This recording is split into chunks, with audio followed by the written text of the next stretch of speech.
Alright, I'm actually going to change the Minimap to have the auto redraw on false.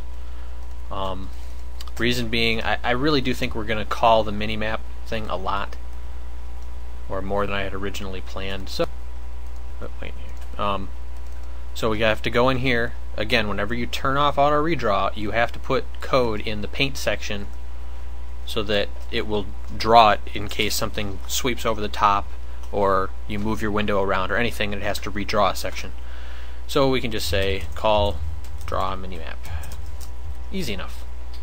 Now, I think I might have explained it, but the reason that you would want to turn off auto redraw is because having your program having the auto redraw turned on means that Windows will do this for you. It'll keep track of what it's supposed to be drawn on there, and it'll draw it again. But the problem is, it takes longer because you're waiting for the operating system to figure out that something has changed and it's going to update it. So it's kind of like you could, you know, reach across the table and grab the paper that you need yourself, or you shout across the room to the other guy who has to come and walk over and give the paper. You know, you got either way, you got the paper handed to you, but one is really fast. You just have to be willing to do a little bit of effort yourself. You just have to stretch out and reach for it. So if we draw ourselves and we're handling the whole thing ourselves, it's much, much faster. And it's not really much more work. So there's that. We're going to need, I'm trying to think of which one I want to do first here. We have to be able to scroll, because we still can't scroll. But we need to be able to see, by looking down here at the Minimap, what section is being represented on the big screen. Now, one thing I'm going to do here, might as well, is just stretch this a little wider, because I have the extra space, and we already have smart code in there to know how many tiles it should be drawing. So, I mean, that's already done. We're going to need some new variables. So let's jump up here and get some new variables. We're going to need map width, just so we know how wide the map is. I think we had said 110 was the maximum size of our Minimap. Here we go. Map width. I think we said 110, and so that this doesn't have to be any bigger, because I can't hold any more room, and so that this down here, the Minimap, doesn't have to be able to scroll, we're just going to say however many we can fit on that Minimap, that's the maximum length that this map can be, just to make things easier on me.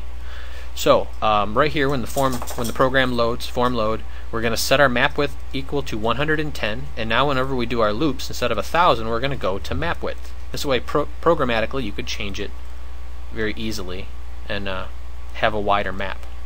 And because we're only going up to 110, I'm not going to drop this all the way down to 110, but I'm going to do something a little bit more reasonable, like 300 is what I'm dimensioning it to, just so we're not using up extra memory that we don't need. For those of you who are ever worried about an array, and you know you're worried that you've made it 1,000 units longer than it needed to be or something, don't really worry about it. The amount of memory in our modern day systems, you know, I could take every single variable, even if I was only going to use 3 or 4, and if I could dimension every single one of them to 10,000, and the programs would all still work just fine. So don't even worry about that. You don't have to cut corners up here. So we're scrolling between map width, map width, map width. Here we go. This needs to be map width for saving. Now for loading, actually this is going to change our loading and our saving. So right now we have to just pretend that any map we've made are garbage, and I'm actually going to go and delete the maps just because we don't need them. You know, I'm going to delete those screenshots that I showed you from other things too. Don't need them. The reason we're deleting our maps is because they're not the same format anymore. Before, they would loop between 1 and 1,000 and then loop between 1 and 10. Now that's going to be different. So going here to map width, I'm going to go to save. The code here for the people who went simple and complicated, well, I'm not going to say complicated, but more advanced, that all stays the same. But what we're going to do before we do our loop is we're going to say print number 1 map width. This way, in the file, the first thing we're going to do is put how long the map is. Then it's going to loop. Right? Now the reason we do it in that order is because when we are loading, we are going to say input map width. Whoops, input number 1.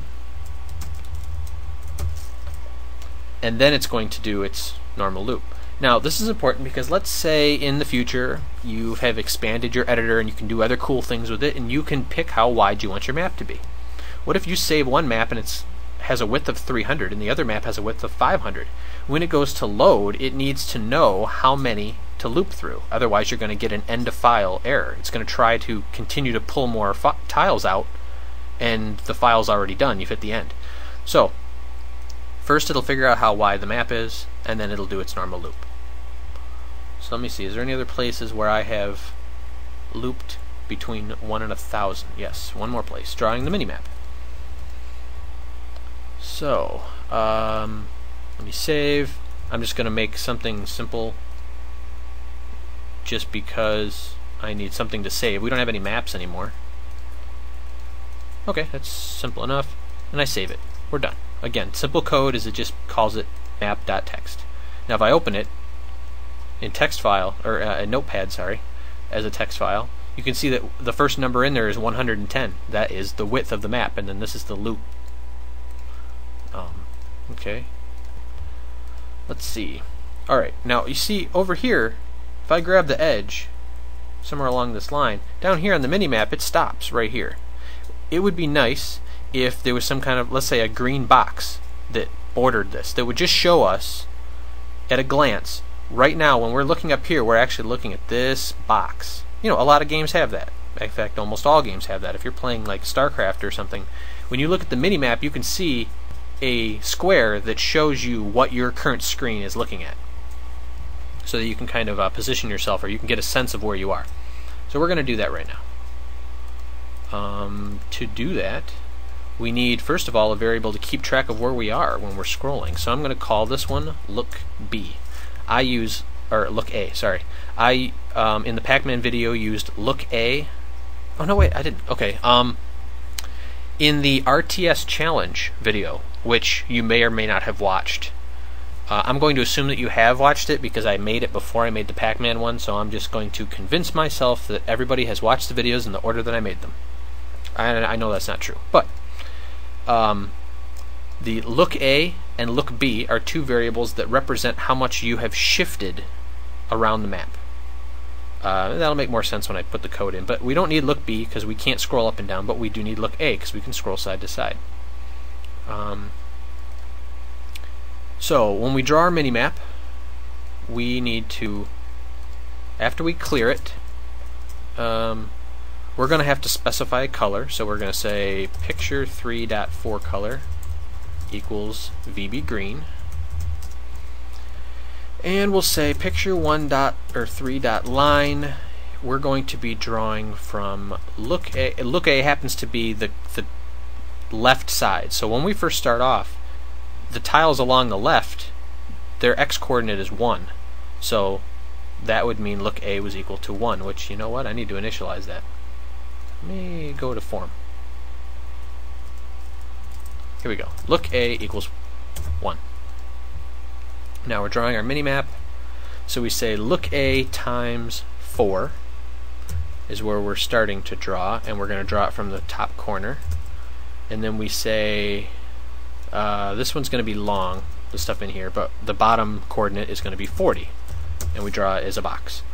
The reason this one here is going to be long is because we have to have look A times 4, and then we're going to be adding, wait a minute here, how are we going to do this? Look A plus, we need to figure out how many tiles wide the screen is, that our picture 1 is. So we say integer picture 1 dot width divided by 40 plus 1, and then times 4. Hopefully you follow how that works. I don't even know if it does work yet, but it should. And my alarm's going off, so I have to stop in a second here. But because we changed the color to green up here, and we want all those squares to be black, we say picture 3.4 color equals 0 for black. So this way it draws the box around where we're looking, then it goes back to black and draws the stuff in. Let's see if it works. Load our map, and look at that. We've got it. Now it's not all the way to the edge, so I gotta fix that. But I need to save the video. So, saving video.